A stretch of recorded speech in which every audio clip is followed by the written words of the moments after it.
Vous avez affirmé que la créativité vient souvent des enfants ayant survécu. Enfant, on nous apprend à suivre un chemin précis, écrasant toute individualité et excentricité. On apprend à rentrer dans le rang et à s'adapter. Et si le design pouvait tout changer? Pas seulement la façon dont nous voyons le monde, mais aussi la façon dont nous y vivons? Chris doit avoir une idée simple, libérer de la valeur grâce à la créativité. Je pense que les humains sont programmés pour être des animaux sociaux. On peut se sentir très seul, très déprimé quand on a l'impression que personne ne vous comprend, que personne ne vous saisit. Voici ce que nous faisons.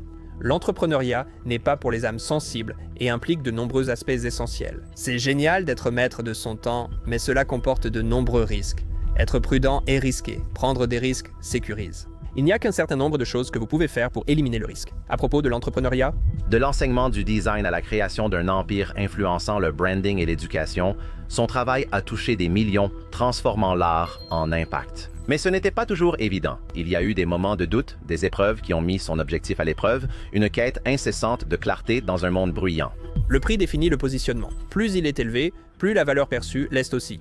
L'image de marque personnelle, c'est votre identité, pas vos actions. Et creusez pour découvrir qui vous êtes, puis reflétez cela dans le monde de la manière la plus brute, réelle et authentique possible. Peu de gens peuvent vraiment faire cela.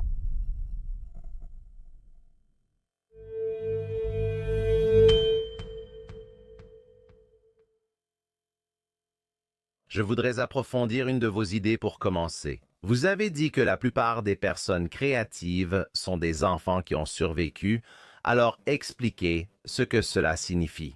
Oui, je pense que le fait est que, dans l'enfance, on nous apprend à suivre un chemin très précis dans la vie. Toute individualité et excentricité sont éliminées d'une façon ou d'une autre. On apprend à faire comme les autres, à s'adapter. Si vous vous souvenez de vos premières années à l'école primaire, l'enfant qui peignait et qui se mettait de la peinture sur le visage était mis à l'écart, rejeté et laissé seul. Cela peut être un endroit très triste. Nous comprenons vite ces signaux sociaux et sommes socialisés pour apprendre à créer un personnage pour mieux s'entendre avec les autres et être acceptés dans la société. Parce que je pense que les humains sont programmés, la plupart d'entre nous sont programmés pour être des animaux sociaux. Et donc, cela peut être très solitaire, très déprimant de sentir que personne ne vous comprend, que personne ne vous saisit. Alors, nous suivons ce chemin. Et donc, les personnes créatives sont les marginaux qui n'ont pas vu cela, ou qui n'ont pas pu suivre malgré tous leurs efforts, et qui survivent jusqu'à l'âge adulte. Pour conserver cette curiosité, cette capacité à continuer de se demander « et si ?» et à expérimenter, à vivre dans leur imagination. Quand tu regardes ces personnes qui ont survécu à l'enfance, qu'est-ce qui leur a permis de survivre? Qu'est-ce qui leur a permis de dépasser le cadre traditionnel de l'éducation scolaire? La société? Et de conserver cette créativité qui évidemment leur sert beaucoup à l'âge adulte. Je crois que Brian Collins utilise un terme que j'aime beaucoup, les marginaux talentueux. Ils ne peuvent pas suivre le plan, pour une raison ou une autre. Quand l'instructeur disait « levez la main d'abord », ils ne levaient pas la main ou ne coloriaient pas à l'intérieur de la case, ils n'y arrivaient tout simplement pas, pour une raison ou une autre. Peut-être qu'ils sont neurodivergents, ou qu'ils ont une pensée divergente, et qu'ils voient une multitude ou plusieurs options possibles pour l'avenir, et ils aiment explorer cela. Je vais vous donner un exemple. En civilisation mondiale, je crois que j'étais au collège John Steinbeck. Monsieur Thompson abordait divers sujets, captivait son auditoire et nous enseignait l'histoire du monde et des civilisations. Mais je dessinais constamment des personnages dans mon cahier, j'écoutais, mais je dessinais. Et Monsieur Thompson, Dieu merci pour lui, parce qu'il m'a permis de m'exprimer comme je le voulais. Il savait que si je posais une question, ce n'était pas par inattention, mais parce que j'étais très attentif. Il se trouve simplement que j'avais trouvé une activité à faire avec ma main droite. Et c'était drôle parce qu'il y avait une femme à côté de moi, une fille, et elle s'appelle Heather. Et Heather disait « Pourquoi tu me donnes du fil à retordre ?» Quand il dessine, elle dit « Je vais lui poser une question, il saura répondre, pas toi. » Voilà la différence. Et donc je pense qu'on a quelques personnes qui voient quelque chose en nous, qui sont nos soutiens, qu'elles nous le disent explicitement ou non. Ils espèrent notre réussite et nous laissent assez d'espace pour explorer notre créativité. Parfois, c'est un parent ou un frère ou une sœur. J'ai connu cela souvent. Ma mère m'a offert un aérographe et un compresseur après m'avoir vu observer des peintres de t-shirts à la fête foraine. Elle savait qu'il y avait quelque chose. Mon grand frère m'a pris une carte de crédit pour m'aider à lancer ma première entreprise et m'a toujours encouragé. En atelier de métallurgie, je faisais des sculptures en fil de fer. Il disait « belle œuvre d'art ». Je répondais « ce n'est pas de l'art, juste un truc bricolé ». Est-ce qu'il existe une façon d'architecturer la créativité? Ou si tu n'as pas eu ce soutien en grandissant et que tu te retrouves dans un boulot de 9 à 5? En écoutant ce podcast, tu consommes ton contenu, ton émission ou ta chaîne YouTube et tu te dis « mince, je veux sortir de ma zone de confort, être créatif et bâtir ». Mais ce n'est pas l'environnement d'où je viens. Donc, je ne veux pas simplement baisser les bras. Comment conçois-tu la créativité? Très bonne question, Scott. J'aime beaucoup cette question. J'ai l'impression qu'il y a une fréquence qui est transmise et que seules certaines personnes peuvent entendre. Je pense que tous ceux qui regardent ou écoutent ceci sur notre chaîne ou la tienne sont déjà prêts à l'entendre. Peut-être qu'on n'a pas vraiment besoin de l'inverser, l'ingénier ou l'architecturer, mais plutôt de leur donner la permission d'explorer cet autre côté qu'ils ont réprimé pendant très longtemps. Il y a cette envie qui est là, ils le savent. Et ils ont suivi le plan de quelqu'un d'autre pour vivre une vie réussie. Ils ont fréquenté la bonne école, étudié la bonne matière et obtenu les diplômes pour le prouver. Et puis ils sont dans cette routine, ils restent là, à penser et à rêvasser. Est-ce qu'il y a plus que ça? Je trouve certains parallèles avec Matrix, et Matrix est l'un de mes films préférés de tous les temps, probablement le meilleur film de tous les temps pour moi. Et dedans, le personnage principal, Neo, sait au fond de son cœur et de son âme qu'il y a quelque chose de plus, mais il n'arrive pas vraiment à mettre le doigt dessus. Et donc, quand il reçoit ce message sur son téléphone, sur son écran, sur son terminal, il y a écrit quelque chose comme « Suis le lapin blanc ». Et c'est tout. Ce n'est pas très clair ce que ça veut dire. Et certaines personnes l'encouragent à aller à une fête ou quelque chose comme ça. Il n'a pas envie d'y aller. Mais quand elle se retourne, il y a comme un petit tatouage de lapin sur son dos ou quelque chose comme ça. Et il suit le lapin. Ils écoutent peut-être et se demandent « Est-ce mon moment ?» Ce n'est peut-être pas le tien, mais je pense que si. Et si tu écoutes ça, tu captes déjà la fréquence. Maintenant, je veux donner une définition plus large de ce que signifie être un designer ou une personne créative. Ainsi, tu ne penses pas, je ne dessine pas, ne peins pas, ne chante pas, ne fais pas de musique. Je suis exclu de cette conversation. Dans son livre The Brand Gap, Martin Neumayer cite Herbert Simon, je crois que c'est son nom, qui est lauréat du prix Nobel, sur sa définition de ce qu'est un designer. Et si je me souviens bien, c'est quelque chose comme ça. Un designer est quelqu'un qui conçoit des plans d'action pour passer d'une condition ou d'une situation existante à une situation souhaitée. Et j'aime vraiment ça. Cela signifie que le monde est tel qu'il est et nous cherchons à l'améliorer de petites ou de grandes façons. Quiconque fait cela est le designer. Toi, je veux dire, tu es sorti, tu es allé de l'avant, et tu l'as en quelque sorte affirmé. La version actuelle de ta vie ou de toi-même a débuté plus tard. Tu as commencé à 42 ans quand tu as commencé à créer du contenu. Est-ce que tu te considérais comme quelqu'un de créatif avant ça, ou c'était plutôt comme ça? Y a-t-il eu un point d'inflexion qui t'a poussé sur le chemin où tu es aujourd'hui? Je me suis permis d'être créatif, je crois. En terminale au lycée, je dessinais et créais toujours en pensant à lancer et construire des entreprises. Et j'ai échoué de façon spectaculaire. Et ce n'est que lorsque j'ai rencontré un vrai graphiste, à l'âge de 18 ans, que j'ai pensé que cela pouvait être une voie professionnelle possible pour moi. Et donc, je pense que c'est quelque chose de très important à partager avec les gens. Jusqu'à ce que nous voyions quelqu'un à qui nous pouvons nous identifier, faire ce que nous voulons faire, nous ne nous permettons pas de rêver aussi fort. Et c'est la partie triste de la vraie vie. Alors, quand je rencontre ce graphiste dans la vraie vie qui travaille dans son studio à domicile, il s'appelle Dean Walker. Il a le tout premier Macintosh 512K, vous savez, un écran monochrome, et il fait du travail de design professionnel avec sa souris et ses mains. Je me suis dit, c'est trop cool, j'ai vu ça à la télé, mais je n'ai jamais rencontré quelqu'un qui fait ça. Tout ce qu'on voyait, c'était Mac Paint et des outils d'illustration rudimentaires, ce qui ne m'intéressait pas. Mais là, il dessinait des formes de lettres et créait des systèmes de logos complets. Je me suis dit que c'était génial et j'ai compris que j'étais créative. Je l'ai toujours su, mais je ne m'étais jamais autorisé à le faire. C'est très facile à voir. Si vous demandez aux personnes qui écoutent ce podcast ou qui le regardent, repensez à votre enfance, à vos souvenirs les plus chers. Ils tournent souvent autour du jeu et de l'imagination. Que vous ayez mis un costume et fait semblant de jouer une scène, construit une cabane ou même conçu une caisse à savon ou un kart à pédales. Tu as fait quelque chose qui t'a rendu heureux, mais on t'a dit que ce n'était pas sérieux. C'est du jeu, et maintenant il faut travailler. Alors tu as mis ces choses de côté et c'est juste de te rappeler ces moments-là. Ce sont des indices sur qui tu étais censé être avant que cette idée ou ce rêve ne soit étouffé. Donc, je savais déjà ça, tu sais, dès mon plus jeune âge. J'étais créatif, mais je n'ai pas poursuivi cela professionnellement. Je souhaite que ton histoire inspire ceux ayant plus d'expérience. Ce message me semble très important, parce que je pense que ces personnes se sentent enfermées et coincées dans ce qu'elles font, surtout quand elles le font depuis l'âge de 20 ans. Donc, je pense que c'est une excellente histoire dont je veux que tu parles. Mais qu'est-ce qui t'a donné la permission de faire ce changement radical? Pour te donner un peu de contexte, de 2000 à 2018 environ, j'ai travaillé et étudié en tant que graphiste professionnel. Je suis allé dans une école d'art et de design prestigieuse. J'ai obtenu mon diplôme en design. J'ai commencé à travailler dans la publicité et les clips musicaux, et c'est là que je suis resté pendant presque 25 ans. Quelque chose de significatif est arrivé en 2014 qui allait changer le cours de ma vie. Je dois mentionner quelques points importants à comprendre et analyser.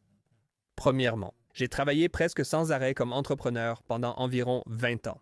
1995, c'est l'année où j'ai créé mon entreprise. Donc ça faisait près de 20 ans alors, je pense. Et j'avais accumulé suffisamment de réserves financières pour commencer à réfléchir à ce que je voulais faire du reste de ma vie. Ce n'est pas une crise de la quarantaine, mais le moment où l'on n'a plus besoin de gagner d'argent. On se demande, qui suis-je dans ce monde? C'était une confluence de plusieurs événements survenus presque simultanément qui m'ont amené à changer de direction de façon très différente. J'enseigne le design séquentiel dans un centre d'art et ma femme, également designer, passe du temps avec moi.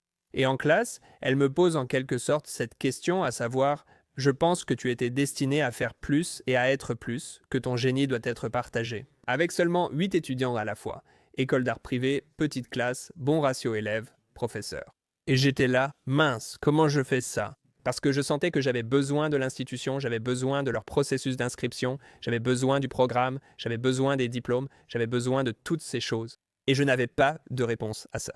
Mais moins de 6 mois plus tard, je suis recontacté par un vieil ami de l'école d'art. Il s'appelle José Cabalé et nous nous retrouvons dans la salle de réunion de l'AIGA en train de parler de l'avenir du design et je lui posais des questions sur le design web. Et cela a déclenché une série d'événements qui nous ont amenés à cette conclusion. Nous sommes tous les deux très passionnés par l'éducation. Il enseignait déjà sur YouTube et moi j'enseignais dans des écoles traditionnelles et il me mettait au défi. Pourquoi ne pas créer du contenu ensemble?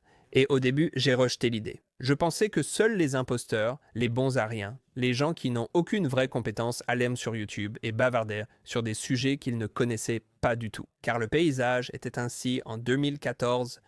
C'est très vrai, non? Et Certaines choses n'ont pas changé non plus. aujourd'hui, vous voyez des avocats, des thérapeutes et d'autres personnes. Des personnes qui savent vraiment ce qu'elles font. Plusieurs diplômes, des entrepreneurs sérieux, créateurs de contenu sur YouTube, ayant vendu leur entreprise pour 100 millions de dollars, produisent sur YouTube car ils voient une opportunité. Mais à l'époque, c'était un peu sombre. Mais il a insisté pour que je le fasse, et il m'a fait une offre très généreuse, une offre que je ne pouvais pas refuser. Et donc, j'ai commencé à créer du contenu. Il m'a fallu quelques années pour que ça fasse tilt dans ma tête. Genre, ça va marcher, il y a un vrai business ici. Et cela m'a permis de passer du travail de service client à la création de contenu pur et à l'éducation. C'est ce que je fais depuis environ 10 ans. Penses-tu que c'est la version idéale de l'entrepreneuriat? Où tu construis un filet de sécurité pour pouvoir ou devrais prendre plus de risques? Les gens devraient-ils travailler de 9 à 5 sans sécurité financière, mais commencer à construire quelque chose plus tôt? Par exemple, si tu pouvais donner à quelqu'un le guide parfait pour entreprendre avec le moins de risques et les meilleures chances de succès, à quoi cela ressemblerait-il? Je vais dire des choses qui pourraient être controversées. Donc si je dis quelque chose et que tu veux réagir, je t'encourage à le faire. L'entrepreneuriat n'est pas fait pour les âmes sensibles. Il y a toutes sortes de choses qui sont inhérentes à l'entrepreneuriat. Il y a un aspect dont les gens parlent, comme le fait d'être son propre patron, d'avoir la capacité d'écrire son propre avenir, pour ainsi dire, de gagner de l'argent et de gérer des personnes. Et ça semble génial de pouvoir avoir ça, d'être le maître de son propre temps.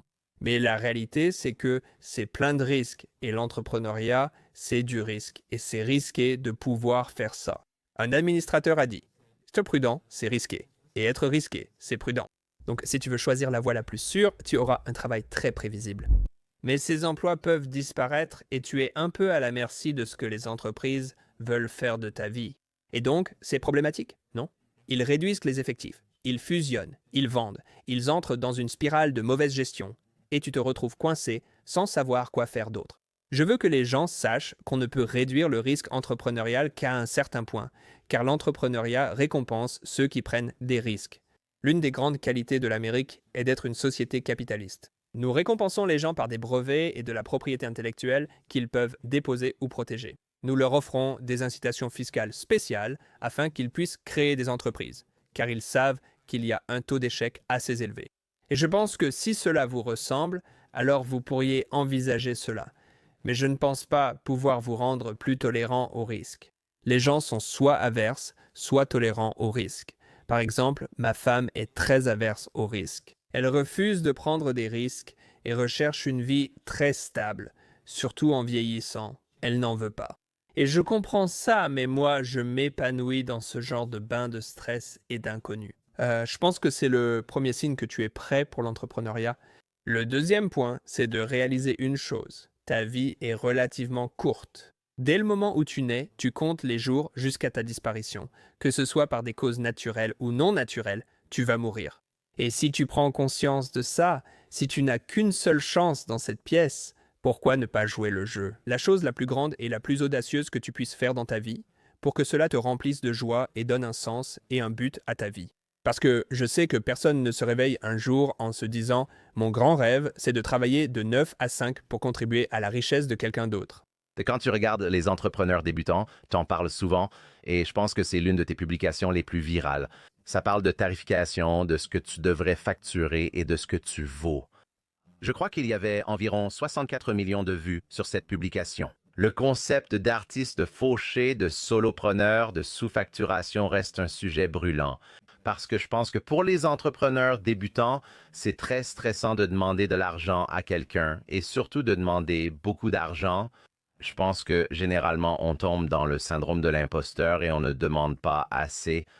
Alors peut-être que tu pourrais simplement m'expliquer certains des arguments que tu avances pour facturer plus, pour connaître ta valeur, pour savoir ce que tu vaux, et peut-être même en parler en termes de chronologie, comme lorsque tu développes ton projet de solopreneur. Par exemple, est-ce que tu adoptes ces idées de facturer un prix premium dès le premier mois? Est-ce une discussion à avoir après 12 mois ou en deuxième année? D'accord, je vais faire quelques analogies. Si je me perds dans ma propre analogie, ramène-moi, d'accord? Fais-moi juste signe, genre « Hé, on ne comprend plus du tout ce que tu racontes. » Très bien, voilà comment je veux aborder ça. Je ne sais pas si tu as déjà joué au jeu Bataille navale, une bataille navale où il y a un petit écran. En réalité, dans la bataille navale, tu ne fais pas qu'essayer de couler le navire de guerre. Tu fais ce qu'on appelle le repérage de la portée. Tu disposes des cibles sur le plateau et élimines ainsi des zones où le navire de guerre ne peut pas être. Et si tu es sur le terrain, peut-être avant que les ordinateurs et les armes assistées par l'intelligence artificielle ne soient disponibles. Tu lancerais comme avec une catapulte, non? Une trébuchet et tu tires un coup. Tu te dis « Bon, c'était beaucoup trop loin » et puis tu tires le suivant. Tu ne fais pas juste de petits ajustements à ce moment-là. Ensuite, tu iras vraiment trop court. Donc tu sais, quelque part entre ces deux repères, c'est là que tu vas toucher et à partir de là, le troisième tir t'amènera vraiment près. Et ce que certaines personnes font, c'est qu'elles tirent un coup et se disent « Bon, ça n'a pas marché » et elles font juste n'importe quoi. Il n'y a aucune stratégie derrière. Et je veux que tu considères ta valeur comme un jeu et que la tarification est un jeu. Donc, on ne sait pas où sera la cible. Les gens demandent souvent combien Jimmy ou Marie ont-ils gagné pour ce travail. Ils pensent « Ok, c'est 30 € de l'heure. » Selon leur portfolio, je ne suis ni aussi bon, rapide ou expérimenté qu'eux, donc je vais demander 25. Donc on compare à cette référence, mais on utilise de mauvaises données. Parce que comment le sait-on? Est-ce que Marie ou Bob ont mis le bon prix au départ? Et puis, on commence à ajuster légèrement. Bon, on va faire 26 $, puis 28 $. Et petit à petit, après des années de travail, on se dit « Maintenant, je me sens prêt à demander ce que Bob et Marie demandent. » Mon jeu, c'est que je sais que ce que je fais est bon. Parce que j'ai investi du temps et du travail quand j'étais à l'école et je savais où je me situais par rapport à mes camarades de classe. Ainsi, en entrant dans le monde professionnel, j'ai proposé un prix et ils ont accepté. Et ça m'a amené à me demander, eh bien, est-ce que c'est le plafond? Parce que je veux toujours un peu de tension dans la conversation. En général, j'évite la tension. Mais dans le jeu des prix, j'adore qu'il y ait de la tension. Donc, je veux augmenter ce prix encore une fois et voir, par exemple, ce qu'ils diront au prochain client ou au même client. Je sais que peu importe la rémunération, je ferai toujours mieux. Je crée plus de valeur que ce que je facture. Je sais toujours être du bon côté de l'équation. Dans mon esprit, même à cette époque, aucune somme ne pouvait me pousser à moins travailler pour obtenir ce contrat et que vous soyez à l'aise. D'accord? Si ce n'est pas le cas, nous n'aurons plus à collaborer. Ce sera une mauvaise note pour moi, je le sais, et beaucoup de personnes créatives le ressentent aussi. Alors, je continue simplement à demander plus d'argent jusqu'à ce qu'ils commencent à dire non. Mais je ne m'arrête pas là. Je me demande pourquoi ont-ils dit non. Cette fois-ci, je me demande pourquoi.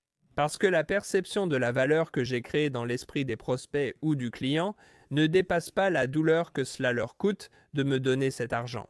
La bonne nouvelle, c'est que si vous vendez à des acheteurs aisés, des personnes qui ont de vrais problèmes, leur seuil de douleur est très élevé par rapport au prix qu'ils sont prêts à payer pour se débarrasser de ce problème.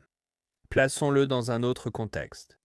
Dans un bateau qui coule en mer, sans savoir nager, avec votre famille de 4 personnes, vous risquez de périr. Toute personne qui s'approche de vous et vous propose un canot de sauvetage, des gilets de sauvetage, une balise ou une réparation instantanée de votre bateau. Vous paierez presque n'importe quel prix car cela a beaucoup de valeur pour vous. Mais le problème, c'est la personne qui arrive sur ce bateau pour sauver vous et votre famille de 4 personnes. Ils se disent, eh bien, cela ne coûte que tant en matériaux et tant en temps, et ils fixent le prix en fonction de ce que cela leur coûte, plutôt que de la valeur que cela a pour vous. Bon, ce n'est peut-être pas une très bonne analogie, parce que vous savez, là vous faites payer pour sauver la vie des gens, donc c'est peut-être une mauvaise analogie. Mais je pense que j'ai fait passer mon message.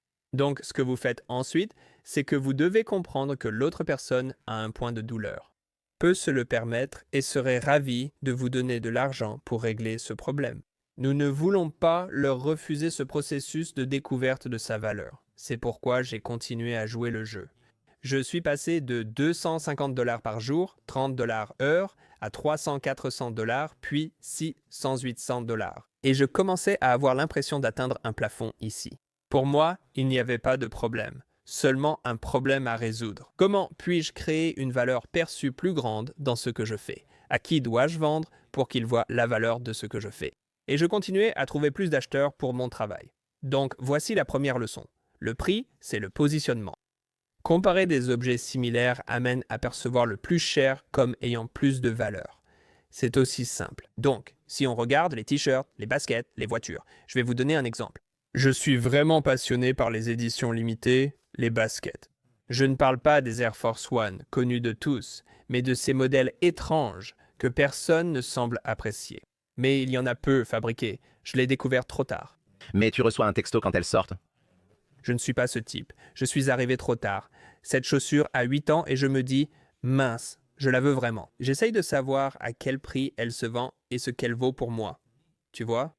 Donc, quand je vois une paire de baskets à 6, 7, 800 $, c'est bien au-dessus du prix de vente d'origine. Je me dis, ça, c'est la vraie. Et puis, à cause du ciblage, une entreprise commence à me cibler et me dit, oh, tu veux ça? Chaussures en édition limitée à 150 $. Je pense d'abord à une contrefaçon, parce que je connais le prix du marché. Partout où j'ai regardé, c'est entre 6 et 800 $, donc une qui arrive à 150. En effet, en regardant de près, ils n'utilisent pas la marque. Ils récupèrent tout le référencement pour ce type de chaussures, mais ils ne peuvent pas dire que c'est exactement la même. Et moi, comme beaucoup de gens, je n'ai pas envie d'acheter une contrefaçon, parce que acheter une contrefaçon en dit long sur moi et sur mes valeurs. Je n'achète pas de contrefaçon et ne veux pas soutenir ces entreprises. Le prix relève du positionnement. Beaucoup d'entre vous, si vous voulez de meilleurs clients, ce que vous devez faire, c'est augmenter vos tarifs parce que vous allez attirer un autre type d'acheteur. Une personne ayant un problème urgent, pensant que ce que vous faites est la solution à son besoin immédiat. Parce que quand vous le dites, ça a tellement de sens. Le bon sens n'est jamais commun. C'est un peu la règle par laquelle je vis. Mais encore une fois, donc je regardais juste mes notes. 64 millions de vues sur ce sujet en particulier. Pourquoi ce sujet est-il si viral? Pourquoi les gens ont-ils autant de mal avec ça, alors qu'il semble que la réponse devrait être oui, facturer plus, ça a du sens. S'ils disent non, alors essayez de comprendre pourquoi ils disent non. Je pense que cette vidéo a le plus de vues parce qu'il y a 2 camps dans ce débat. Et chaque fois que vous pouvez trouver ça, chaque fois que vous trouvez quelque chose sur lequel les 2 camps vont débattre, je pense que vous obtenez une vidéo qui fait beaucoup de vues. Parce que si on était tous d'accord, on se dirait, bon, c'est une banalité. On pense tous que respirer est nécessaire, que l'amour est une bonne chose dans le monde et que la gentillesse aussi, non? Si tu fais des vidéos sur la générosité, la gentillesse et l'amour, tu auras quelques vues, mais il n'y aura presque personne pour dire « Eh bien, c'est une idée terrible ». On obtient beaucoup de vues en touchant un point sensible. Donc pour tous les créatifs, je parle de la façon dont cela s'est étendu bien au-delà des graphistes et créateurs de logos. J'ai des contacts dans les aéroports, des employés de restauration rapide ou des personnes en plomberie, carrelage ou électricité. Ils disent « Je regarde ta vidéo, ça a changé la donne pour moi ». Donc, ce que je fais, c'est que je leur donne un argument logique pour expliquer pourquoi. Facturer en fonction du temps, la tarification basée sur le temps vous punit d'être bon, d'être efficace et d'avoir de l'expérience. Parce que vous pouvez faire un travail 2, 3, 4, 5 fois plus vite et mieux qu'un débutant. Si le débutant a le même tarif horaire que vous, il gagnerait plus que vous. Donc, vous êtes puni pour votre efficacité et pour être compétent. À l'inverse, il y a d'autres personnes qui prennent l'autre position, c'est-à-dire que vous êtes juste un idiot qui essaie d'augmenter les prix sans aucune justification. Je n'ai aucune idée de ce dont je parle parce que ce n'est pas comme ça que ça fonctionne dans le monde réel, d'après leur expérience. Vous avez donc les deux points de vue, acheteur et vendeur. Ils se disputent, moi inclus, disant que j'ignore le sujet ou que Chris prêche. Et c'est pour ça que cette vidéo a autant de vues. Donc c'est intéressant et c'est drôle que les gens disent moi, que ce n'est pas comme ça que le monde réel fonctionne. Parce que dans mes anciennes entreprises, je pense que j'ai dépensé environ 50 000 € pour un PowerPoint de Deloitte ou McKinsey, donc Ce serait moins cher. ce monde fonctionne définitivement comme ça. C'est un PowerPoint bon marché. C'était pour une entreprise sans revenus, c'était le maximum que tu étais prêt à dépenser avant les revenus. Mais je veux dire, il n'y a pas de limite à ce que tu peux facturer si tu trouves un moyen de quantifier la valeur. Si tu regardes même, je veux dire, on peut parler du contenu un instant. Je sais que toi, en fait, je ne veux pas encore parler du contenu. C'est un sujet amusant, tu en parles beaucoup, mais j'écoutais quelques autres podcasts auxquels tu as participé et j'ai aimé la position que tu as prise. Donc, sur la marque et la marque personnelle, tout le monde essaie de construire une marque personnelle. Et je crois que tu en parlais avec Eric Sue, si je ne me trompe pas, à ce sujet. Et ta position était, est-ce que tu construis vraiment une marque personnelle? Et beaucoup de gens qui pensent d'avoir une marque n'en ont pas vraiment. Alors, explique-moi ça, s'il te plaît, parce que j'adore ces points de vue tranchés qu'on n'entend pas souvent. Et je pense que c'est quelque chose que j'espère les gens qui écoutent dans ce public retiendront. Il y a des entrepreneurs dans l'audience, il y a des entrepreneurs qui essaient encore de construire. Au final, je trouve ironique que même sans penser que les gens doivent créer une marque personnelle juste pour cela, je pense que c'est une mesure de vanité qu'ils poursuivent. La question la plus fréquente, comment développer mon audience sur Instagram? Ce que je trouve en fait être la mesure la plus utile d'une mesure inutile de mon succès.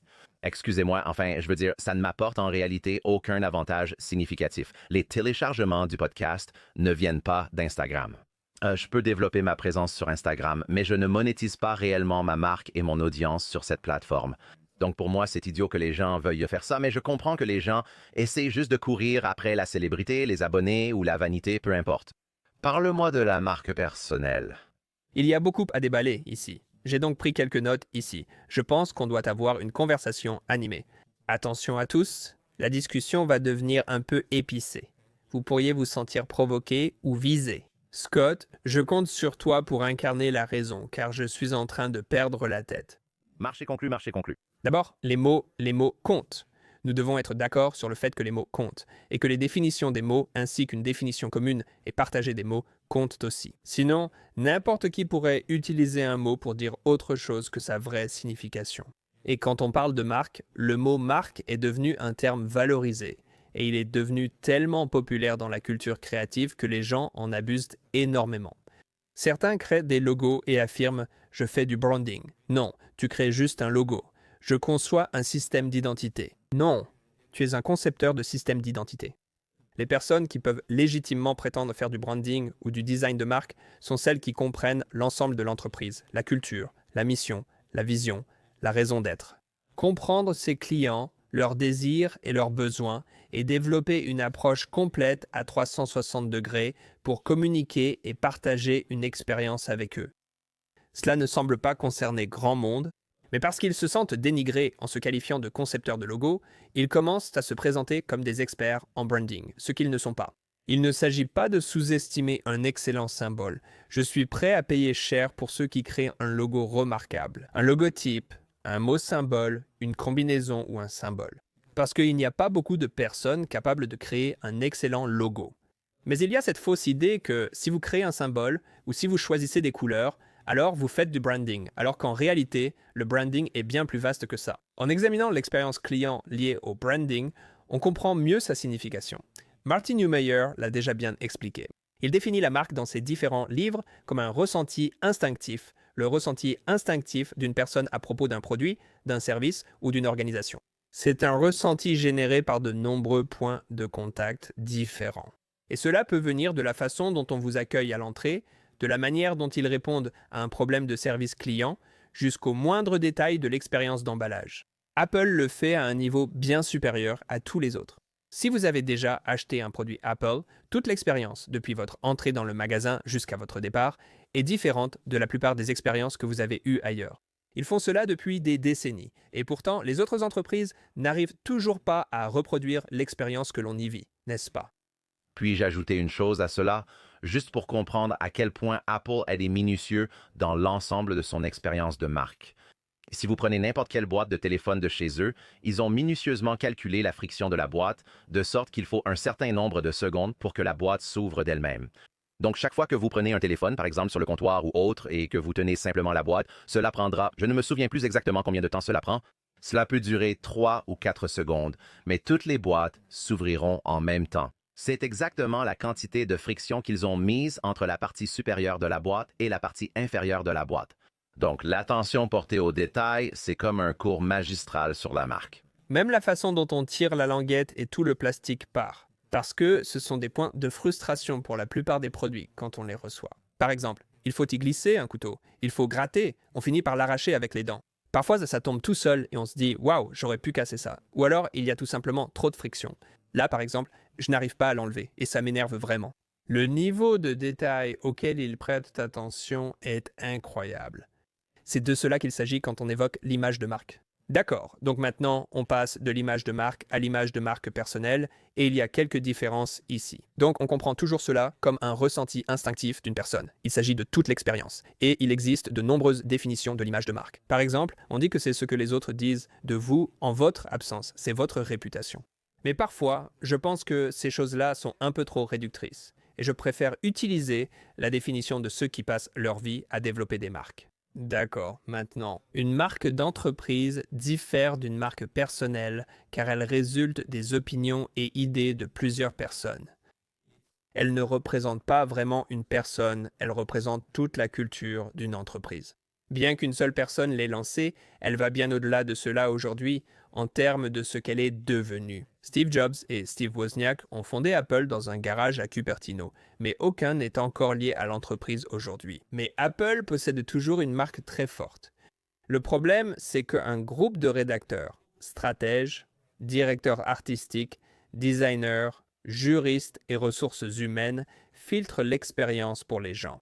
Cela devient donc une combinaison de nombreux apports. Nous savons aussi que ce qui est conçu par un comité n'est jamais très pointu. C'est parce que c'est le plus petit dénominateur commun plutôt que l'exception. Si vous comparez cela à une marque personnelle représente exactement une personne. Vous ou moi, Scott ou Chris. Voilà le problème, ce qui nous ramène au début de cette conversation. Si nous avons été conditionnés à créer un personnage, à nous adapter, nous avons créé une version alternative de nous-mêmes.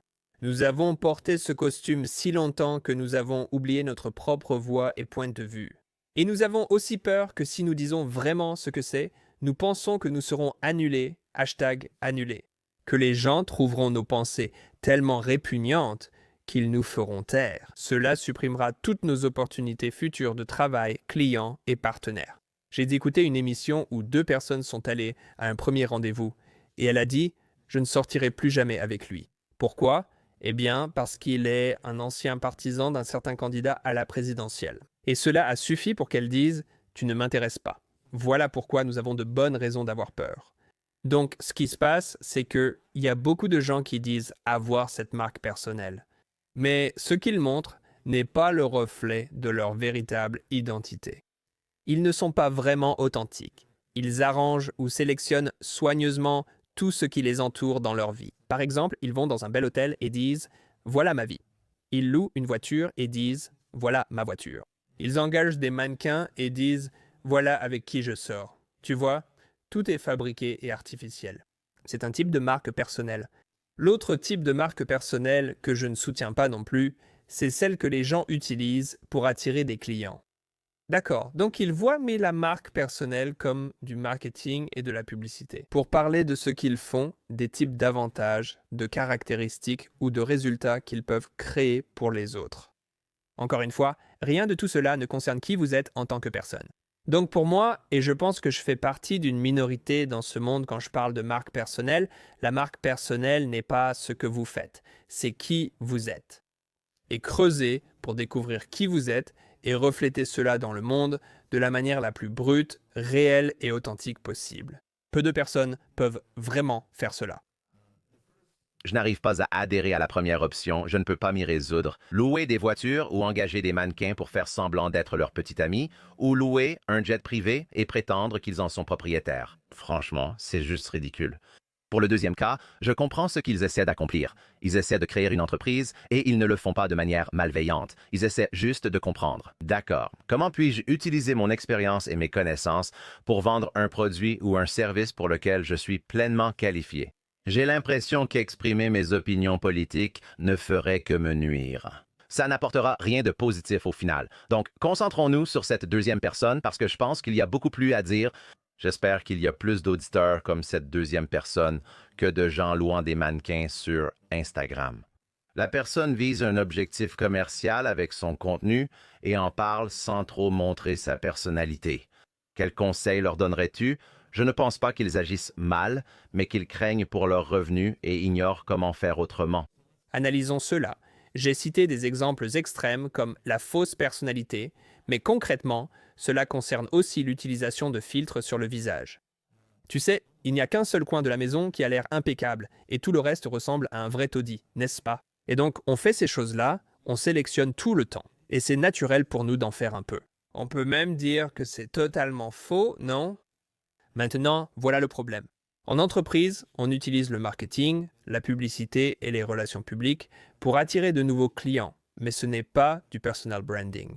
Si vous agissez en entreprise, il faut appeler un chat un chat. Ce n'est pas du personal branding, juste un outil pour attirer des clients.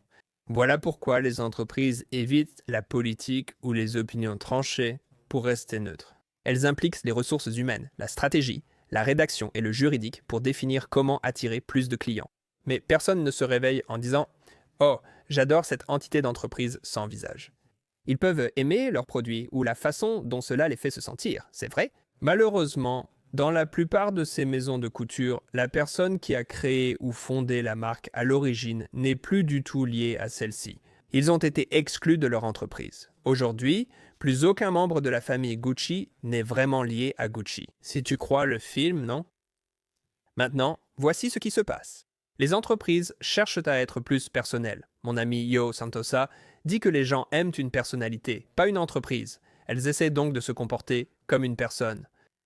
Voici le retournement ironique de tout cela. Les gens essaient d'agir davantage comme des entreprises, ce qui est vraiment étrange. Donc, vous voulez juste vous retrouver au milieu et faire une fête bizarre, c'est cool. Allez-y, faites ça. Donc je pense que c'est important, quand on a une marque professionnelle, de faire exactement ce dont tu parles. Tu ne dis pas trop de choses provocantes, tu n'es pas polarisant et tu fais très attention à ce que tu produis. Personne ne se connecte vraiment à ce contenu à part les clients, ce que je comprends. Tu écris des études de cas et tu fais des communiqués de presse sur des projets sympas sur lesquels tu as travaillé et tu es très prudent. Tu le relis, tu le fais passer par le service juridique, tout ce genre de choses. Ce dont je parle maintenant, c'est quelque chose de totalement différent, à savoir qu'il y a une marque d'entreprise, l'entreprise créative de Scott, et Scott en tant qu'humain. Incroyable mais vrai, ces deux-là peuvent coexister. Et en fait, plus tu es toi-même, Scott, plus tu vas susciter de l'intérêt autour de l'entreprise de Scott. Et nous pouvons voir que cela se produit. Si tu compares Virgin à Richard Branson, Elon Musk à Tesla ou Tim Cook à Apple, la liste peut continuer. En gros, les gens veulent se connecter à de vraies personnes. Oui, on suit les comptes d'entreprise, mais on ne les regarde pas vraiment car on connaît déjà presque tout ce qu'ils publient. En termes de contenu, il est conçu dans un seul but: contrôler notre façon de penser et nous influencer, ou nous pousser vers des comportements qui leur profitent. Peut-être pas tellement nous.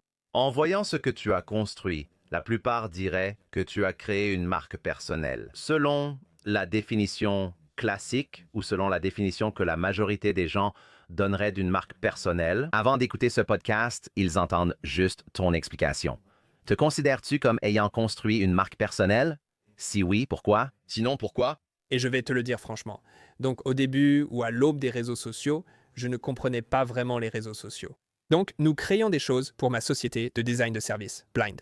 Et donc j'étais toujours inquiet, comme qu'est-ce que j'écris? Parce qu'il y a beaucoup de personnes, des directeurs créatifs, qui sont en première ligne. Et je ne veux pas créer une situation où ils doivent se justifier. Et il y a 10, 20 ans de différence entre eux et moi en termes d'âge, donc nous sommes intéressés par des choses différentes. Ils sont plus inclusifs et doux dans leur langage, tandis que je suis plus brusque, direct et franc. Et je ne veux pas qu'ils s'excusent à chaque nouvel appel professionnel. Je trouve vraiment difficile d'écrire de façon authentique, avec passion et émotion. Elles sont donc devenues très ennuyeuses. Donc, quand j'ai créé le futur, que ce soit par circonstance ou par choix, c'était juste moi. J'avais un bénévole qui n'était pas payé au début. Donc, ce n'était pas comme si j'allais écrire « nous ». Tout était à la première personne. Je pense ceci, j'aime cela. Et certaines personnes résistaient. Ils disaient « Chris, tu es censé toujours écrire au nous ». Et moi, je répondais « Je ne sais pas dans quelle école tu es allé. Tu écris comme tu veux. Je vais écrire comme je veux. Parce que je dépense tout mon argent pour faire ça. Et je n'ai même pas besoin de gagner de l'argent, je vais juste faire ce que je veux. Ne me dis pas quoi faire. Écrire au nous me semblait inauthentique, car il n'y a que moi. Je ne prétends pas être autre chose que moi-même. Et je dis, voilà, il y a quelque chose qui va peut-être choquer certaines personnes. Mon compte personnel a grandi plus vite que le compte de l'entreprise, parce que cela correspond aux données que nous voyons déjà aujourd'hui. Ce n'est pas surprenant, car les gens veulent se présenter pour quelqu'un. Et nous comprenons que je peux aliéner des gens, je peux rebuter beaucoup de personnes, et c'est tout à fait normal. Parce que voici la partie vraiment géniale.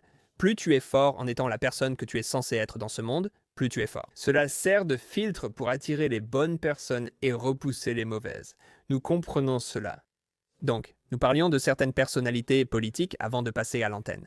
Ils attirent un certain et en repoussent d'autres car ils parlent naturellement. Et notre frustration avec la politique américaine, c'est que les gens se présentent et on ne sait pas du tout qui ils sont. C'est comme une marionnette d'entreprise soutenue par des investisseurs milliardaires ou quelque chose comme ça. Ils manquent tant de personnalité, ne savent pas s'exprimer clairement. Nous sommes vraiment frustrés. C'est pourquoi je pense que nous avons eu le résultat que nous avons eu. D'accord. Donc pour moi, je crois que j'ai une marque personnelle très forte. Les gens savent ce que je représente. Je dis des choses que je crois sincèrement être vraies. Je suis très passionné par cela. Et ça va énerver certaines personnes, mais ça attirera plus de monde dans la conversation que ça n'en fera fuir. Et ça me va. Si tu devais donner à quelqu'un un guide tactique pour adopter cette idéologie dans sa propre marque personnelle, dirais-tu qu'il existe un cadre, une sorte de méthode que tu suis?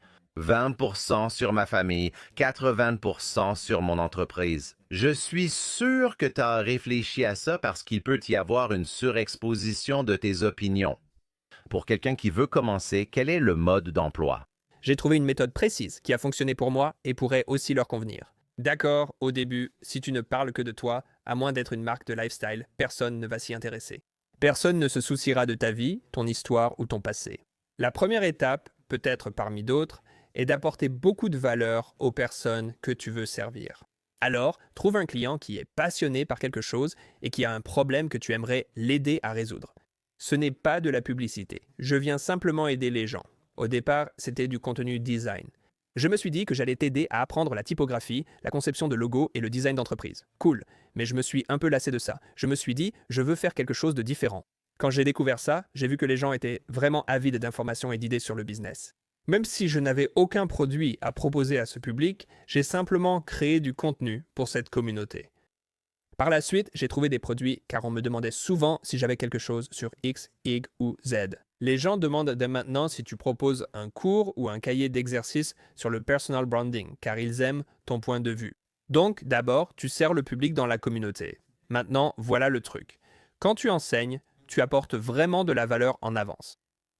À un certain moment, je ne sais pas où se trouve le point de bascule. Les gens veulent te voir dans le contenu. On appelle ça du contenu sans visage. J'écris des publications sur la typographie et le design, avec quelques photos, mais ce n'est pas vraiment moi qui m'exprime ou agis. Et ça attire un public. Et puis, il y a cette question. Qui est-ce? Est-ce qu'il s'agit d'une équipe de personnes qui écrit? Ou est-ce une personne à laquelle je peux m'identifier, avec qui je peux me connecter et partager une sorte de culture commune? Il faut s'impliquer soi-même, sinon proposer uniquement de la valeur rend le compte robotique. C'est important. Je veux avertir tout le monde, c'est mon avis, mais éviter le contenu d'intelligence artificielle sans visage. Je ne sais pas ce que tu construis là.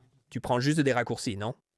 Donc maintenant que tu crées du contenu, tu apportes énormément de valeur. Les gens veulent en savoir un peu plus sur qui tu es pour pouvoir entrer dans l'histoire. Et c'est très important maintenant, parce que si c'est uniquement basé sur l'éducation, il n'y a pas d'accroche émotionnelle, tu vois.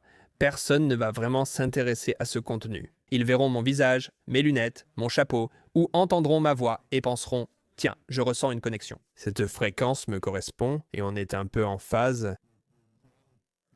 Nous sommes attirés l'un vers l'autre. » Si je venais dans cette émission en étant très professoral, ce que je ne pourrais pas, à trop surveiller ma façon de formuler. Parler sans passion, être assez froid dans mon expression. Certains aiment ça, d'autres non. J'ai remarqué que parler avec passion attire plus d'auditeurs. D'où la vidéo virale mentionnée.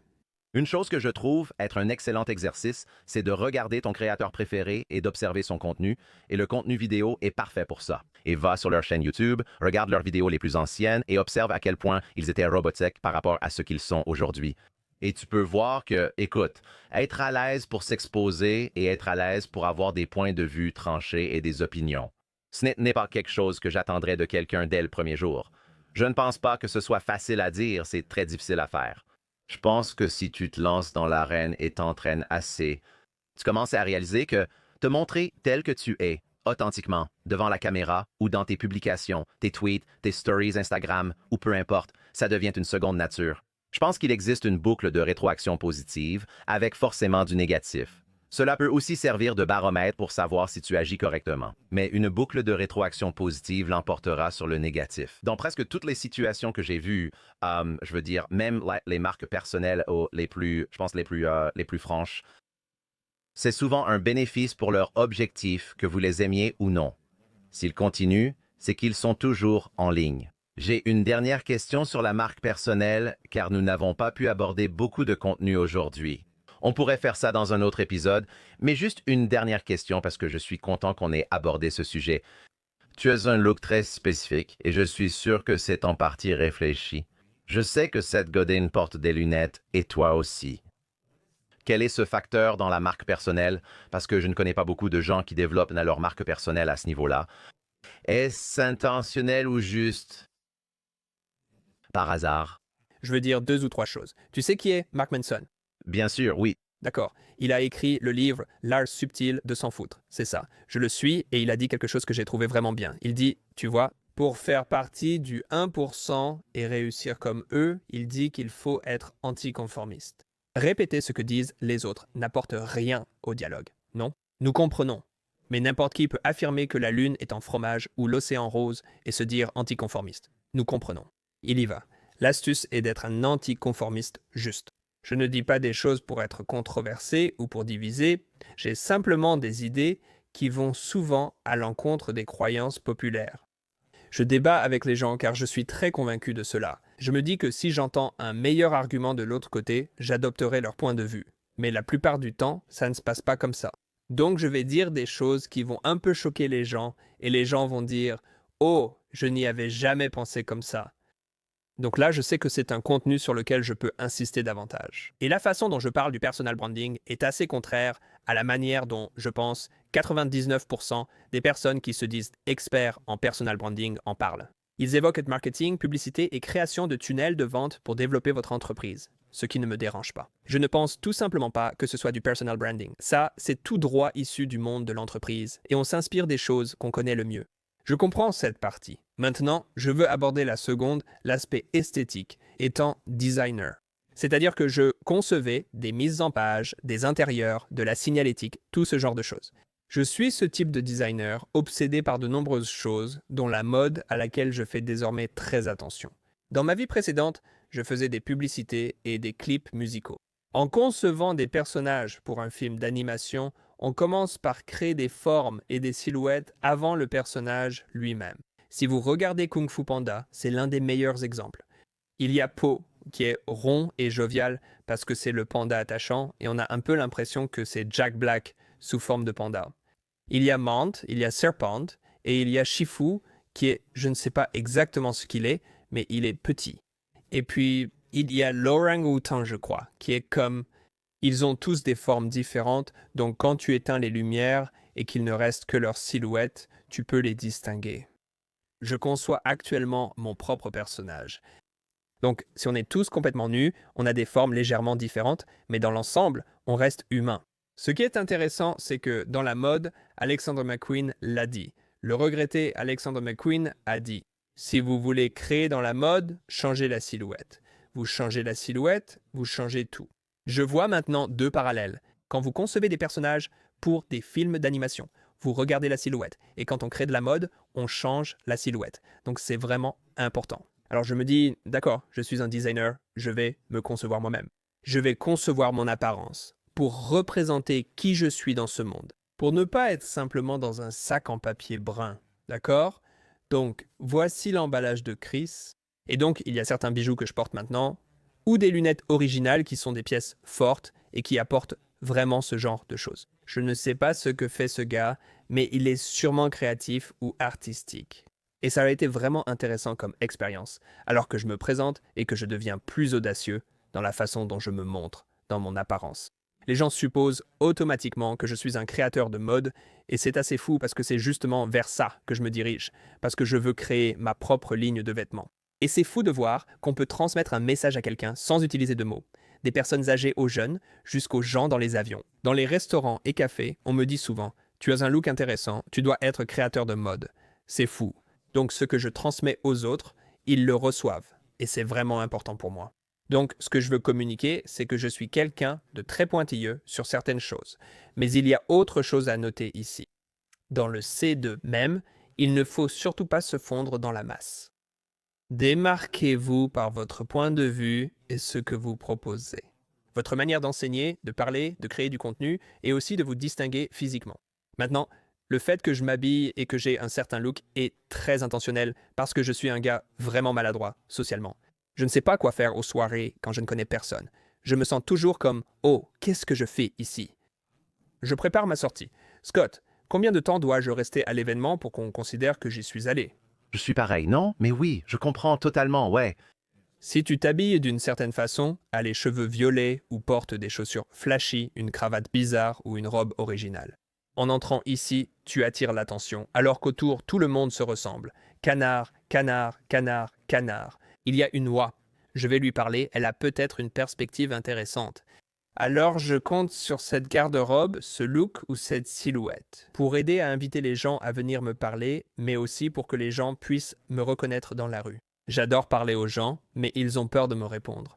Je veux juste leur montrer que c'est Chris pour leur faciliter la tâche. Et si vous en avez tiré quelque chose de précieux, soyez encouragés à venir me parler parce que je vais partager des histoires avec vous. J'ai mentionné d'autres choses. Dis-moi si tu veux en parler ou commenter.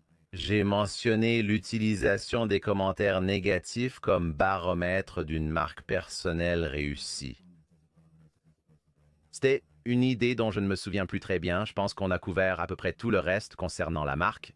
J'allais dire, est-ce qu'il y a d'autres facteurs que tu prends en compte quand tu te présentes au monde auxquels quelqu'un d'autre devrait aussi réfléchir? Est-ce que tu cherches des commentaires négatifs parce que j'ai un avis tranché ou y a-t-il un autre facteur X à considérer? Dans ta façon de parler, de te présenter et dans le type de contenu que tu proposes, je ne sais pas. C'est toi l'expert. Il y a probablement certaines choses, mais quel serait un autre élément qui ressort et que les gens devraient vraiment noter? Tu viens de me rappeler ce dont je voulais parler. D'accord, parfait. J'ai oublié l'auteur de cette citation. Je préfère être détesté pour ce que je suis qu'aimé pour ce que je ne suis pas. Cela va concerner beaucoup de monde, non? On se concentre trop sur ce que veulent les autres. Et c'est comme, Tu ne peux pas être un influenceur si tu cours après les abonnés, ça ne marche pas comme ça.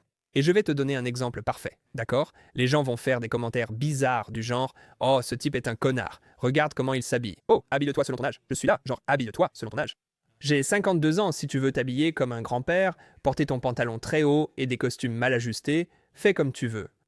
Et moi, je pense que je vais rester moi-même. Je me fiche un peu de ce que tu penses ou de ce que tu as à dire. Et au final, comme je l'ai dit, les gens qui t'aiment te suivront et ceux qui ne t'aiment pas ne le feront pas. Tu vois, les artistes ne restent pas assis à faire des sondages pour savoir ce qu'ils devraient peindre ou sculpter, ils le font simplement. Et si les gens n'aiment pas, ils en subissent les conséquences. Ils peuvent changer ou ne pas changer, c'est entièrement à eux de décider. Les gens disaient « Ne fais jamais confiance à un gars qui porte une casquette de baseball à l'intérieur. » D'accord, je ne sais pas d'où tu tiens cette histoire, mais je ne vais pas changer pour toi. Ça n'a aucun sens. Encore une fois, on est tellement conditionné à créer un personnage ou à se conformer pour être accepté par des gens qu'on ne connaît même pas. C'est drôle comme on court après toutes ces mesures de vanité. On le fait, vraiment, on court après tout ça, et je sais qu'on aime juste ça. Ou simplement l'acceptation. Ce n'est pas forcément de la vanité, juste de l'acceptation. Parfois, cela prend la forme de vanité. J'en parlerai aussi. D'accord, alors tu dois te demander, est-ce que je mène ou est-ce que je suis? Et si tu es le leader, si tu es le leader d'opinion, si tu es l'influenceur, même si le mot influenceur a une mauvaise connotation pour certaines personnes. Mais les personnes qui écrivent des articles, qui réalisent des films, qui créent de la mode et construisent des bâtiments, ce sont des influenceurs. Ils influencent le comportement des gens selon la façon dont ils font certaines choses et ils lancent des tendances, ou ils créent des mouvements à la fois politiques et sociaux. Et c'était quelque chose d'assez important à prendre en compte. Maintenant, toute cette idée de métrique de vanité, puisque tu l'as mentionné 3 fois maintenant, j'aimerais en parler un peu. Tu sais pourquoi ça m'agace autant, et je crois que je l'ai mentionné aussi. Encore une fois, ce ne sont pas les problèmes pour lesquels on me demande de l'aide. Et puis, je ne suis même pas consultant. Ce ne sont que des messages privés et des réponses à Mes newsletters. les problèmes que les gens me demandent de résoudre ou d'aider à résoudre n'ont aucun rapport avec mon activité réelle. Par exemple, je n'essaie pas d'optimiser uniquement mes indicateurs clés de performance en développant mon entreprise. Et je veux dire, je suis dedans, donc je comprends ça. Je comprends, là, par exemple, ce qui fait avancer les choses pour le podcast et ce qui fait avancer les choses pour les abonnés à la newsletter. Et ce sont en quelque sorte des précurseurs. Parce que, tu sais, je peux relier un abonné à $1 de publicité, je peux relier un téléchargement supplémentaire du podcast à $1 de publicité. Si je veux vendre un produit, cela passerait sans doute par un abonné à la newsletter, donc je peux suivre ce parcours. Mais au final, le nombre d'abonnés n'est pas un indicateur de succès. Et il y a beaucoup d'autres indicateurs que je recherche qui sont en quelque sorte des indicateurs avancés, pas seulement des indicateurs retardés. Encore une fois, quand je demande au monde « De quoi voulez-vous que je parle ?», je sollicite le public, ma newsletter et les stories en demandant « De quoi voulez-vous que je parle ?» Sur quoi voulez-vous que je crée plus de contenu? Ou autour de quoi voulez-vous que je crée plus de contenu? C'est toujours « Comment puis-je développer mon Instagram? Comment puis-je développer mon Instagram? » Et c'est tout simplement frustrant. Et je ne comprends pas pourquoi les gens pensent que c'est une compétence utile. D'accord, je vais essayer d'éclaircir un peu ça. Bon, voici une opinion un peu tranchée. C'est parti, accrochez-vous. C'est sans doute la deuxième chose la plus choquante que je dirais. Il y a ce rejet des abonnés et des indicateurs de vanité. Et le terme vanité n'est pas un bon terme. Il y a une connotation négative à cela. C'est une question d'apparence et rien de vraiment significatif. Une amie influenceuse dirait que les abonnés ne rapportent pas forcément d'argent. Et c'est très bien quand on considère les réseaux sociaux et le contenu comme un moyen de gagner plus d'argent. Comme j'ai déjà établi l'idée que pour moi ce n'est pas du tout à propos de ça. Mais quand tu crées des choses, Scott, qui aident ta communauté, tu fais quelque chose de merveilleux. Tu crées de la bonne volonté et la bonne volonté va vraiment très loin. Donc quand tu as quelque chose à leur vendre, quand tu as besoin de leur soutien, pour n'importe quelle raison, comme si ton compte est banni ou que des gens bizarres volent ton identité. Ceux pour qui tu as créé cette bonne volonté vont se mobiliser et se battre pour toi, car ils pensent, ce gars-là se bat pour nous. Alors, on te soutient. Cependant, si tu rends la relation transactionnelle, c'est un concept vraiment important à comprendre. Quand je donne 10 ou 12 euros pour un burger, la relation s'arrête là. Tu me donnes le burger, je paie. C'est une transaction. Je ne te dois rien, tu ne me dois rien. Je ne ressens pas le besoin de dire sur les réseaux sociaux c'est le meilleur burger de ma vie, allez-y. Certaines personnes le font parce qu'elles essaient de gagner de l'influence dans ce domaine, mais les gens ordinaires ne le font pas. D'accord, maintenant, voilà le truc.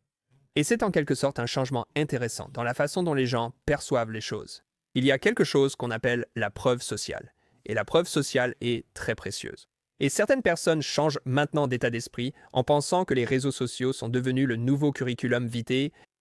Alors analysons cela. D'accord, le curriculum vitae est quelque chose de fabriqué que la plupart des gens n'examinent pas vraiment en profondeur, et donc il y a toutes sortes d'exagérations et d'embellissements utilisés dans les curriculum vitae. Voici un exemple. Je travaillais avec quelqu'un qui m'aidait pour le marketing. Cette personne indiquait sur LinkedIn avoir étudié à Stanford. En discutant avec elle, j'ai demandé « Quand avez-vous été diplômé? Depuis combien de temps ?» Vous savez, elle est allée à Stanford pendant un semestre et a abandonné. Dire qu'elle est allée à Stanford est trompeur. Elle ne ment pas, mais dit juste « aller à Stanford ». Mais elle sait comment cela sera interprété. Les gens se donnent aussi des titres farfelus. Responsable conception et développement produit, tu as seulement fait un croquis. Les gens s'exagèrent. On sait ça à propos des curriculum vitae, donc je pense que les curriculum vitae ne valent rien. Maintenant, le travail concret compte beaucoup. Si tu es dans un domaine créatif, montre-moi simplement ton portfolio. Il existe peu de secteurs où tu peux vraiment prouver tes compétences par un travail concret. On aborde ensuite la preuve sociale, témoignages, récompenses, certificats et réalisations. Et nous le savons tous. Quand tu trouves deux personnes qui parlent d'un sujet similaire, celle qui a 10 millions d'abonnés contre celle qui en a 10 000, tu associes automatiquement la personne avec 10 millions d'abonnés à une plus grande présence. Portée, connaissance, charisme, etc. Parce que les humains sont paresseux, nous utilisons des heuristiques pour nous éviter de trop réfléchir. Bon ou mauvais, c'est important à noter.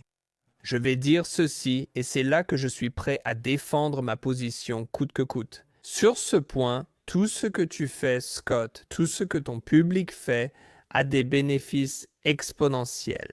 S'ils ont une marque personnelle vraiment forte, soutenue par beaucoup de preuves sociales. Point final. Laisse-moi développer ce point. Donc si tu vends des beignets et que tu es le roi des beignets sur Instagram, ton entreprise va exploser.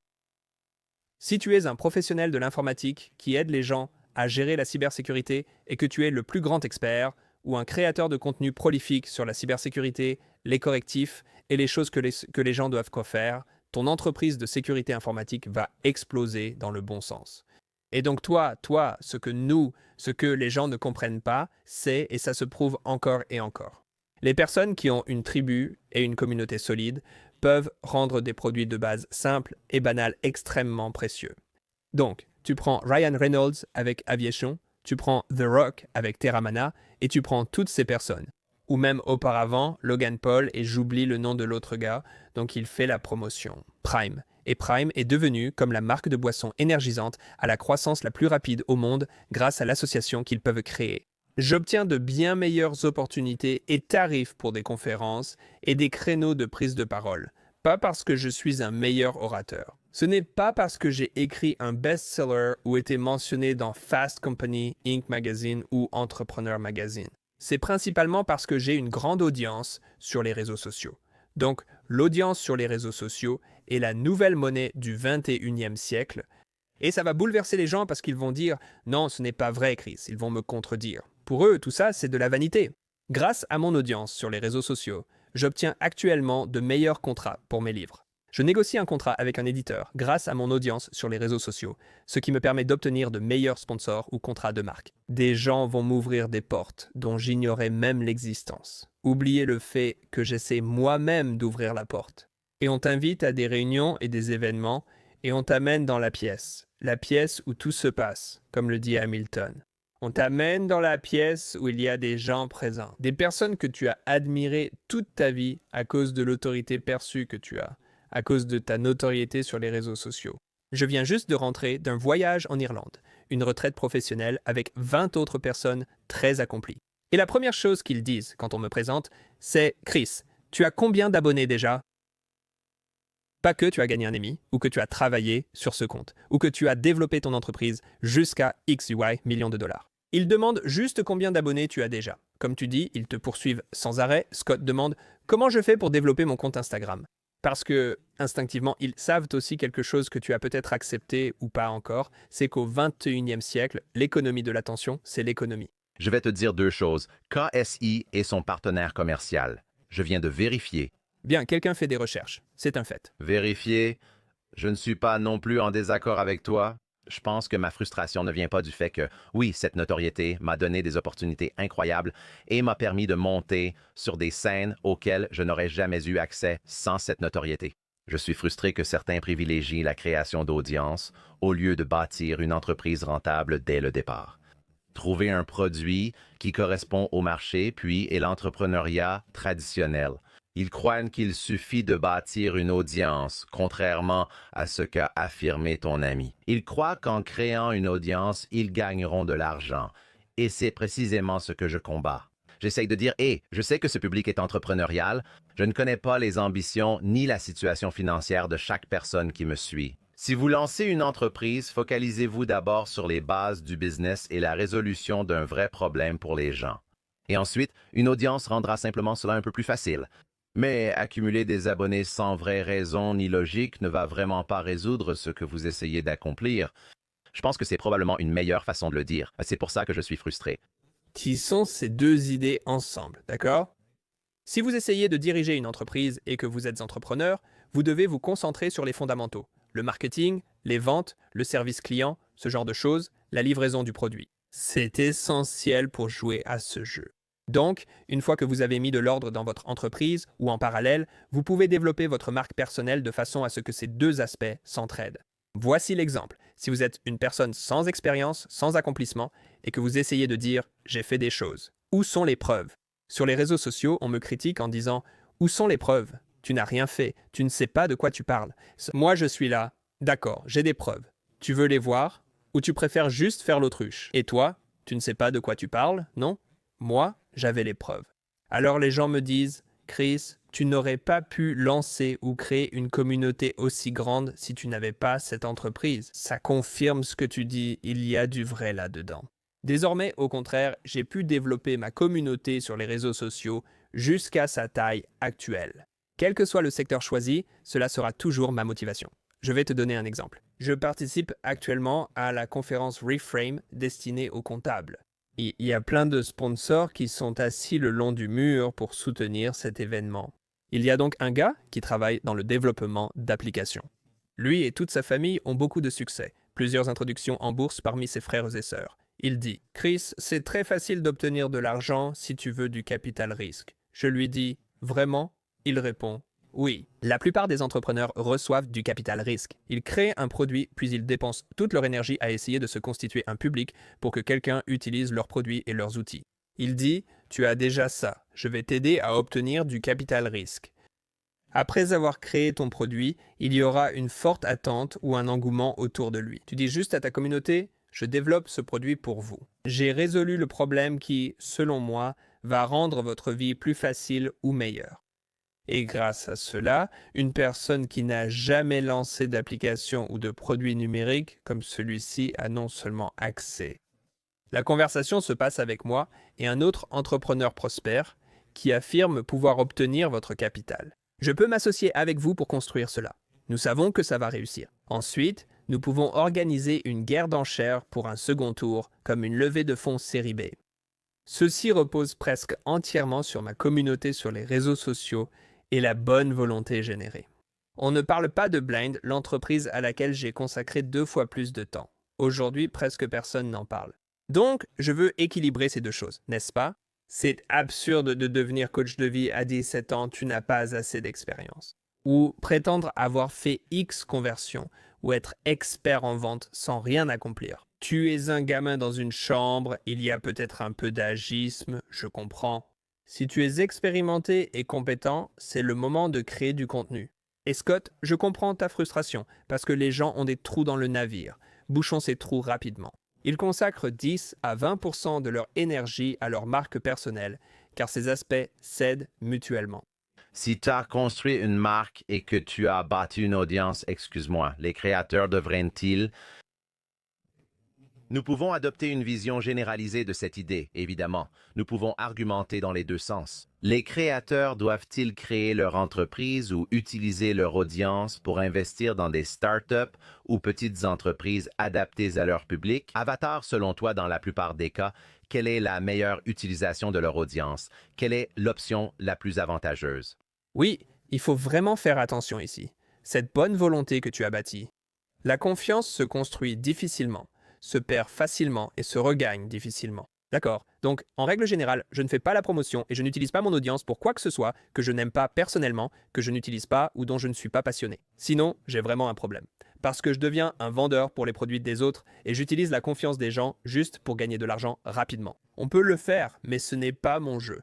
Il y a une tendance intéressante actuellement. Il y a beaucoup d'entreprises software as a service qui recherchent exactement cela. Nous avons parlé de toucher un large public pour lancer leur logiciel, non?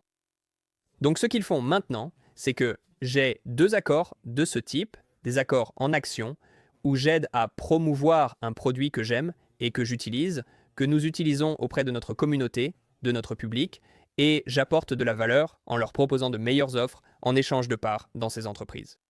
C'est une période incroyable pour être en vie si vous avez une marque personnelle puissante avec une bonne communauté, un public fidèle. Et c'est génial parce que non seulement voilà ce que je pense. Si l'une de ces entreprises où j'ai des parts, que j'ai vendues ou introduites en bourse, je crois que ma communauté dira simplement « Bien joué Chris » au lieu d'être fâché contre moi. Ils seront fiers d'affirmer « Nous te soutenons à 1000%. » Et parce que c'est la culture que j'ai cultivée dans la communauté que nous avons, n'est-ce pas? Nous voulons réussir ensemble. Je suis là pour t'encourager. Je suis là pour te soutenir avec du contenu, avec des supports éducatifs, afin que tu puisses construire une vie basée sur ta passion. Quand je suis récompensé, notre communauté se lève. Et c'est incroyable. Nous sommes très heureux et fiers là pour toi. Que faire de plus? Je vais te dire quelque chose. Quelque chose de vraiment remarquable s'est produit dans tout ce jeu de contenu que nous avons commencé en 2014. C'est que des gens, par pure bonté de cœur, nous donnent simplement de l'argent. Rien à acheter, juste par réciprocité, n'est-ce pas? Alors j'ai demandé à des gens qui sont des marketeurs, qui construisent des marques là-dehors, combien payez-vous pour acquérir un client? Et est-ce que vous payez $1, $10, $100, $1000? Ça dépend de la taille de votre offre. Vous paierez beaucoup parce que la valeur à vie de votre client est assez élevée. Et puis j'ai dit, ce serait génial si vos clients vous payaient pour leur faire du marketing. Et c'est la position rare dans laquelle nous sommes en ce moment. Depuis 10 ans, nous agissons avec intégrité et honnêteté, créant de la bonne volonté. Je me suis toujours éloigné de ce qui me mettait mal à l'aise. Donc les gens restent sur le long terme.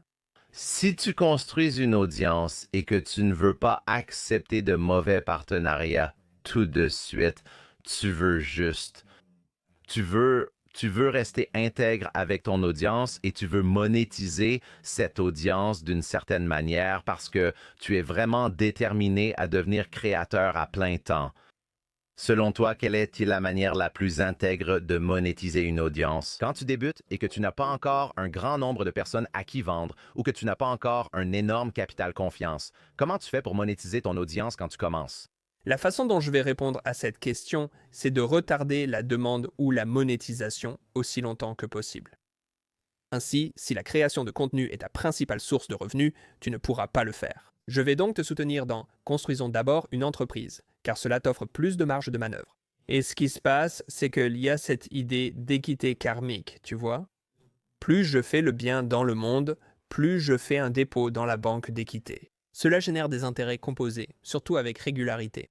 Ils disent que dès la naissance de ton enfant ou la grossesse de ta partenaire, tu fais un dépôt et ajoutes régulièrement de l'argent sur ce compte. Ainsi, lorsqu'ils vont à l'université, surtout en Amérique, ils peuvent déjà payer les frais de scolarité. Et nous étions très responsables en tant que parents, donc mes 2 enfants aussi. Le fonds pour les frais de scolarité étant déjà en place, ils peuvent utiliser leur argent pour l'université quand ils veulent. Ainsi, ils peuvent décider s'ils veulent aller à l'école ou s'ils veulent voyager à travers le monde et être des étudiants de la vie. Et donc, si nous faisons ces dépôts, demander, monétiser, conclure des accords ou diffuser constamment des publicités vides d'un compte, il manque toujours d'élan pour devenir quelque chose de concret. Il y a cette chose dont les gens parlent. Il y a cette chose dont Darren Hardy a parlé dans L'effet cumulé. Il demande Préféreriez-vous avoir 1 million de dollars ou un centime qui double de valeur chaque jour pendant 30 jours? C'est fascinant. Beaucoup choisiraient le 1 million de dollars, pensant qu'un centime ne peut valoir plus. C'est là que ça devient intéressant. Au 28e jour, toujours moins d'1 million de dollars. Au 29e jour, il le dépasse. Et au 30e jour, cela devient un chiffre bien plus élevé. Ainsi, vous pouvez considérer le karma, la bienveillance, l'entraide ou l'acte de générosité comme ce centime qui continue de s'accumuler et double chaque jour. Donc, je veux avertir les gens, ne soyez pas si pressés de monétiser. Éloignez-vous de cela, parce que ce qui va se passer, c'est que vous pourrez conclure des affaires bien plus importantes. 2, 3, 4, 5 ans après avoir commencé, vous allez vraiment sentir que vous obtiendrez de bien meilleures conditions. Et le genre d'argent que vous allez gagner va dépasser tout ce que vous auriez pu faire cumulativement en une seule affaire. Donc, certains des plus gros contrats que j'ai conclus sont à 6 chiffres, 120 140 000 dollars pour un seul partenariat avec une marque sur les réseaux sociaux. Si je restais à tenter de prendre 1000 dollars chaque fois, j'ennuierais mon audience et ne me sentirais pas bien. Et je fais la promotion de produits auxquels je ne devrais pas être associé. Ils ne peuvent pas se permettre de payer ce que coûterait de travailler avec moi. Parmi tout ce dont nous avons parlé, quelle serait la dernière grande idée reçue ou le dernier signal d'alerte sur lequel tu voudrais vraiment insister? Quand il s'agit de quelqu'un qui construit sa marque personnelle, Construire une marque personnelle n'est pas de la publicité. Seth Godin l'a dit, je crois que c'est lié au marketing par permission. Presque personne n'ouvre ses emails pour trouver du spam. Presque personne n'écoute la radio ou ne regarde la télévision pour écouter une publicité. En fait, nous payons pour obtenir un abonnement premium, justement pour ne pas avoir à écouter de publicité. Sur Apple Music, Spotify, Amazon ou autres, on paye juste pour éviter les pubs. Posez-vous cette question. C'est un petit test rapide. Est-ce que ça ressemble à une publicité? Si c'est le cas, votre public est plus intelligent que vous ne le croyez. Soyez donc authentique en faisant de la publicité. Ne le déguisez pas. Soyez sincère en créant du contenu sans rien demander. Beaucoup de gens font cela.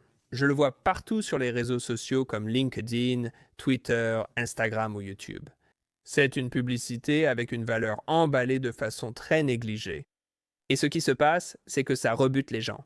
Personne ne regarde. Personne ne partage. Et ils le savent. D'accord, tu veux me vendre quelque chose. Je vais supporter cette expérience désagréable juste pour obtenir 1 ou 2 infos.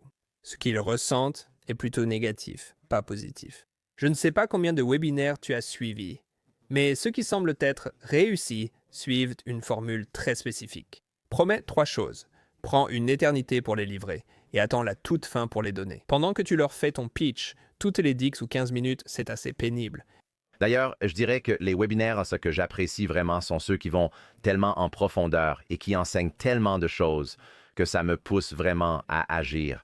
Il n'y a aucune tentative de vente, c'est juste mon avis personnel. Je ne suis pas expert en webinaire, mais quand quelqu'un arrive et m'enseigne en gros exactement la même chose qu'il essaierait de me vendre, mais gratuitement. Mais je sais que je ne suis pas assez discipliné ou que je n'ai pas la volonté de le faire moi-même. Ils disent, voilà ce qu'il faut faire, paie-moi 20 000 dollars et je m'en occupe. Et moi, tu sais quoi?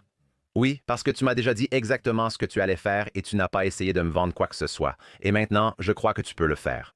Je pourrais sûrement le faire moi-même avec assez d'efforts, mais je n'en ai pas envie. Donc oui, que ce soit 20 000 ou 5 000 dollars, peu importe. Ce sont ces webinaires qui me touchent vraiment en tant que client. Je déteste ceux qui veulent te vendre toutes les 5 minutes. Ou le « oh mon Dieu », ou ces événements où les sponsors sont juste sur scène sans pouvoir discuter intelligemment, se contentant de vendre leurs produits. C'est un rejet immédiat, c'est un rejet immédiat. Donc ne créez pas cette expérience. Je souhaite finir ce podcast avec une histoire et une question partagée avec moi. J'aimerais que vous y réfléchissiez. N'hésitez pas à faire un suivi à ce sujet. J'ai un ami, il s'appelle Trevor, et Trevor est comme Chris, et il organise des événements avec son patron Neil, d'accord? Ils ont organisé plusieurs événements tout au long de l'année pour un tas de professionnels de l'immobilier. Il lui dit « C'est quoi ton jeu, mec ?» Je lui demande « Que veux-tu dire, mon jeu ?» Il répond « Que cherches-tu à vendre en parlant ?» Hein? J'ai vraiment dû y réfléchir. J'ai dit « Je ne crois pas essayer de vendre quoi que ce soit. » Il me dit « Je pensais pareil, car tous les autres intervenants sur scène vendent un livre. Ils veulent que tu t'inscrives à leur mastermind ou que tu les engages pour ton personal branding ou autre. Ils vendent toujours quelque chose. Tu es l'une des rares personnes à monter sur scène et à ne rien vendre. Mais je ne crois pas que ce soit vrai. Il doit bien y avoir quelque chose que tu vends. Sinon, pourquoi tu fais ça?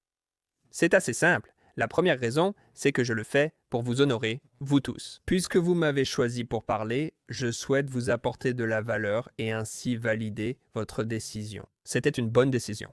La deuxième raison, et c'est une raison presque aussi importante. Je le fais pour apporter de la valeur à ceux qui ont investi leur temps, énergie et ressources ici, au lieu d'être avec leur famille ou de les consacrer ailleurs. Et donc, c'est ce que j'essaie de faire. C'est mon objectif. J'ai donc dit que les gens sont bien plus intelligents que vous ne le pensez. Quand vous arrivez avec un objectif caché, ils le sentent à des kilomètres. Et peu importe ce que vous dites, vous diminuez la valeur que vous apportez parce que vous rendez ça transactionnel. Vous les voyez comme un signe dollar sur un compte en banque. Et je ne veux pas faire ça. Et il dit, je comprends. Et les gens pensent qu'ils sont tellement malins avec leur agenda pas si caché. Et je ne comprends pas pourquoi les gens continuent de faire ça. Et c'est comme, tu as été payé pour parler. Ces gens ont payé cher pour toi, pas pour faire de la publicité. Encore une fois, je fais plutôt partie de la minorité dans ce cas par rapport à la norme, et ça me va parce que ça me permet de briller. Et donc, ce qui se passe après, Scott, c'est que les gens viennent me voir et me demandent « Qu'est-ce que tu achètes ?» Enfin, pardon, « Qu'est-ce que tu vends ?» Je veux t'acheter quelque chose. Je leur demande « De quoi as-tu besoin ?» Je vais consulter mon catalogue. Non, je ne pense pas avoir quelque chose pour toi, mais j'apprécie que tu veuilles m'acheter quelque chose. Et ce qui est vraiment cool ici, c'est que je ne sais pas si tu le sais, mais je fais du coaching individuel. C'est très cher de m'engager, et donc je pense que toute cette bonne volonté que je construis, les gens se disent « tais-toi et prends mon argent ». Je veux t'engager en coaching individuel, et ils s'inscrivent tout simplement. Quand tu apportes vraiment de la valeur, ils trouveront toujours comment te rémunérer. Les meilleurs agissent ainsi. Chris, où les gens devraient-ils te contacter? Toi, consommer ton contenu, tous les réseaux sociaux, ton site web, tout ça? Pour me suivre sur presque toutes les plateformes sociales, je suis à The Chris Do. Do s'écrit D-O. Et si tu veux en savoir plus sur nos programmes, il suffit de regarder The Futur. Donc si tu vas sur thefutur.com, tu peux nous trouver là-bas. The Futur s'écrit sans E à la fin. F-U-T-U-R. En français, on dit futur. Voilà qui nous sommes. Tu as eu une vie incroyable, pleine de saisons. Que dirais-tu à ton toi de 20 ans si tu pouvais revenir en arrière? Je me dis que ce sera inconfortable, que je n'aurai pas envie et qu'il n'y a aucune preuve que ça marchera. Mais crée du contenu dès que tu peux, même quand tu ne sais pas ce que tu fais. Parce que ces premières années sont très importantes pour t'aider à devenir la personne que tu es censé être dans ce monde. Et ma vie s'est transformée. Les relations que j'ai se sont transformées et maintenant j'ai cela. Je suis tellement fier de ça. Des amis qui viennent du monde entier, qui prendront l'avion pour me retrouver où que nous soyons, et nous voyageons comme une meute de loups. C'est génial d'avoir des amis adultes avec qui on organise un genre de camp. C'est le plus de plaisir que j'ai eu avec des gens que j'aime, et on veut tous réussir ensemble. Donc c'est le résultat du fait de se présenter, de créer du contenu, de bâtir une communauté.